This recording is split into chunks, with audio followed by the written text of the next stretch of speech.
बिस्मिल्लाहिर्रहमानिर्रहीम अस्सलाम वालेकुम रहमतुल्लाहि व बरकातुहू। उम्मीद और दुआ है कि इंशाल्लाह आप खैर वाफियत से होंगे।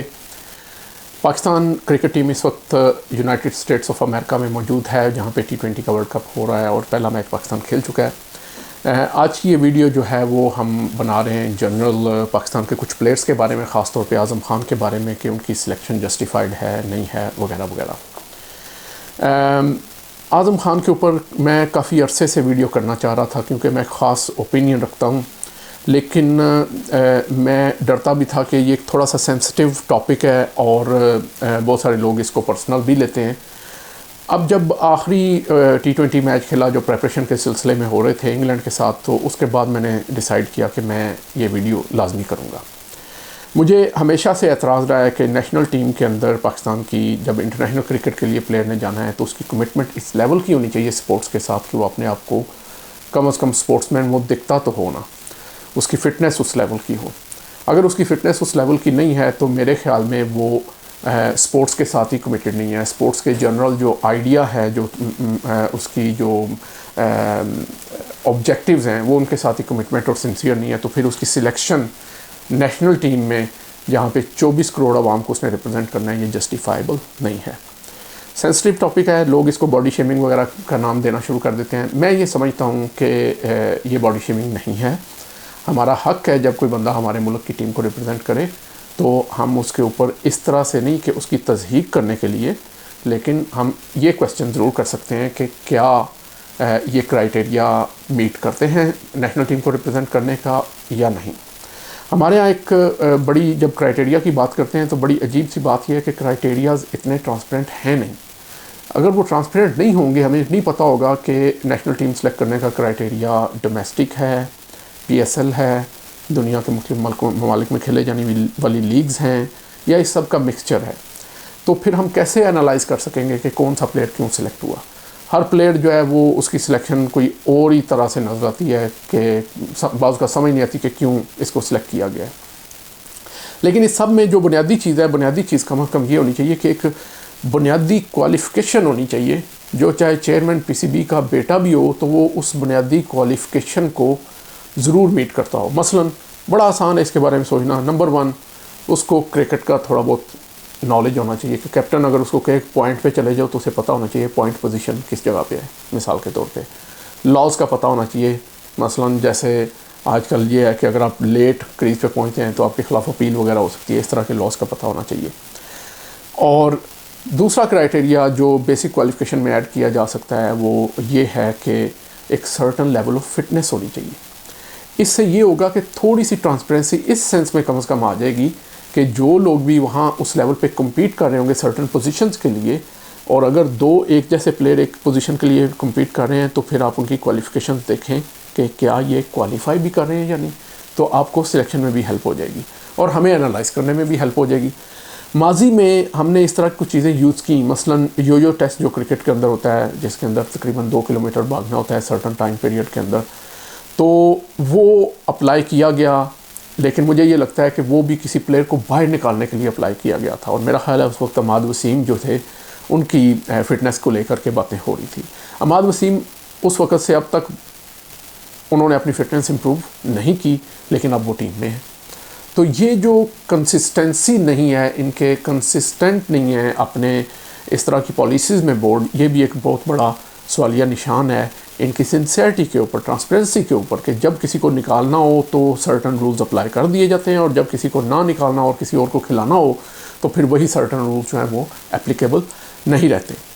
अब यहाँ पे बात हम कर रहे हैं आज़म खान की। आज़म खान अगर देखा जाए तो ये कई तरह से इनकी इंक्लूजन जो है वो गलत है, रिगार्डलेस कि अब उन्हें क्या मसला है उनके मोटापे के पीछे। मैं बॉडी शेमिंग नहीं करना चाहता, ना ही मेरा मकसद है वो।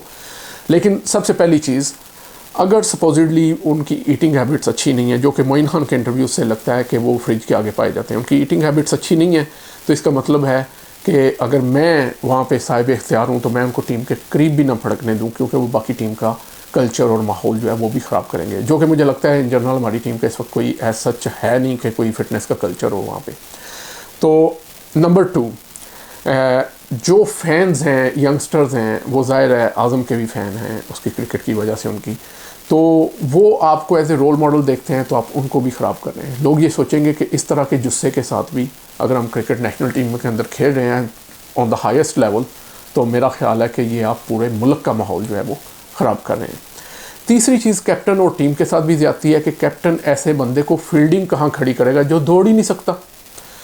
उन्हें विकेट कीपर खड़ा करके उनको छुपाया जा रहा था। हमने बड़ी क्रिकेट खेली अपनी सारी ज़िंदगी में, आप लोगों ने भी खेली होगी और डेफिनेटली खेली होगी। कोई माड़ा फील्डर आपके हाथ आ जाए तो हम उसको कहाँ खड़ा करें। कैप्टन आजकल तो ग्राउंड में कोई ऐसा कॉर्नर नहीं है जहाँ पे आप हल्के फील्डर को खड़ा कर रहे हैं। और मैं यहाँ पे ज़िम्मन ये बात अर्ज़ करता जाऊँ कि आपने देखा होगा कि इमाद वसीम को भी छुपाते फिरते हैं इस्लामाबाद यूनाइटेड के कैप्टन भी और पाकिस्तान के कैप्टन भी। इनको शॉर्ट थर्ड मैन या शॉर्ट फाइन लेग वगैरह पे खड़ा करते हैं और वहाँ पे भी वो कितनी अच्छी एजिलिटी अपनी बॉडी की शो नहीं करते। तो ही सीम्स लाइक कि वो भी फिट नहीं है for the highest level of the cricket. तो मेरे ख्याल में तो इनको टीम से बहुत दूर कर देना चाहिए। अब ये 2-3 बातें थी जो कि बड़ी मतलब काउंटर हैं टू द आइडिया कि आप आज़म को इस जिस्म के साथ, जिसामत के साथ आप खिला रहे हैं। फिर एक क्वेश्चन है, उससे पहले मैं आपको एक और बात बताता हूँ। आबिद अली एक पाकिस्तान के बड़े ही कामयाब टेस्ट ओपनर थे। उनको कहीं डोमेस्टिक खेलते हुए हार्ट अटैक हुआ और उसके बाद उनको अल्लाह जाने पीसीबी ने कितना सपोर्ट किया उनकी रिहेबिलिटेशन वगैरह में। लेकिन अब वो मेरा ख्याल है कोई डिवीज़न 2 वगैरह खेल रहे हैं, उनको उसके बाद प्लान्स में से ही निकाल दिया गया। On the other hand Moin Khan के साहबजादे आज़म खान साहब अपनी इस जिसामत के साथ, हालांकि ये बड़े यंग हैं, ये कंट्रोल कर सकते हैं अपनी चीज़ों को, इस जिसामत के साथ खेली जा रहे हैं नेशनल टीम में भी और कभी इस्लामाबाद यूनाइटेड में और कभी कोयटा ग्लैडिएटर्स में वगैरह वगैरह। चले उधर तो खेलें, फ्रेंचाइज क्रिकेट है। नेशनल टीम में तो मुझे लगता है कि ये प्योरली सिफारिश बेस पे कोई और बंदा अगर इस जिसामत का होता तो क्या हम उसको नेशनल ख्याल में रखते? कतई नहीं रखते। मैं दावे से कह सकता हूँ नहीं रखते।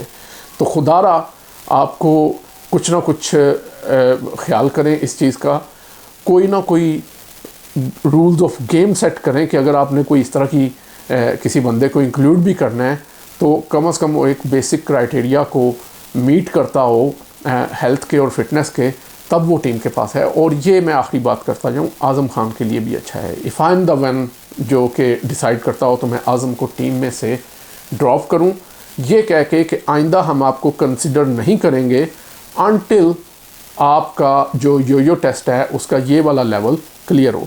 इससे आपको पता चल जाएगा कि आइदर उनकी प्रेफरेंस फिटनेस को लेकर के क्रिकेट है या नहीं है। तो अगर उनकी नहीं है तो उनकी कमिटमेंट के ऊपर फिर एक पक्का क्वेश्चन मार्क है, तो फिर आप उनको टीम के करीब मत आने दीजिए। वहाब रियाज ने कहा था कि हमने उनके लिए गोल सेट किया है कि वो आफ्टर सर्टन टाइम ये करेंगे, लेकिन उन्होंने ये नहीं बताया गोल क्या सेट किया था हेल्थ का। वो बज़ाहिर दिन ब दिन फैलते ही जा रहे हैं। इसके साथ ही आप हमें इजाज़त दीजिए। अपने अज़ीज़-ओ-क़ारब अहले ख़ाना का ख्याल रखें, दुआ में याद रखें और चैनल सब्सक्राइब करना मत भूलिए। अल्लाह हाफिज़।